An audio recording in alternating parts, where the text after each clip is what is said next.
There's growing awareness about the attacks on democracy in this country, and I'm so glad that Joe Biden will address this Thursday. And I want to take a moment, though, to walk through the insidiousness of these attacks in states, because it's not just about January 6th and Mar-a-Lago. The front line is back in states and state houses where they attack democracy relentlessly. I wrote my book, Laboratories of Autocracy, to walk through this, but I want to give an updated example of just how much they are attacking democracy back in states. So the people of Ohio spoke very clearly twice that they wanted to end the rigging of legislative districts where extremists are being put in office with no accountability. Twice the people of Ohio voted to end partisan gerrymandering as part of the Ohio Constitution.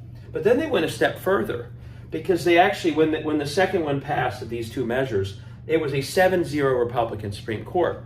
Well, the voters wanted some independence and they wanted some checks and balances. So over 2 cycles, they actually elected 3 Democrats to give ourselves a balanced Supreme Court.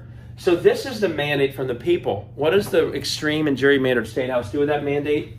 Trashes it, ignores it, defies it. 7 times in less than a year, this state house has defied the language of the Constitution people voted on and defied the rulings of the bipartisan Supreme Court, including a Republican Chief Justice, that found their maps to be unconstitutional. 7 times. So this is the war on democracy. Simply ignore the law and simply ignore the will of the people, including the highest court in the state of Ohio, which has jurisdiction to review their work. But they actually take it a step further. This same rigged state house also changed the rules of how we elect Supreme Court justices, on the hope that they'll never lose the court again, on the hope that they'll get a majority in the court that will simply uphold blindly what they're doing that's illegal. Here's the solution, though, and this is why it's so important we don't only focus on federal races. We also can win these seats again.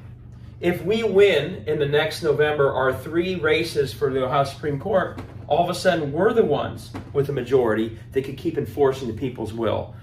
So this is what they do. This is how we have to respond.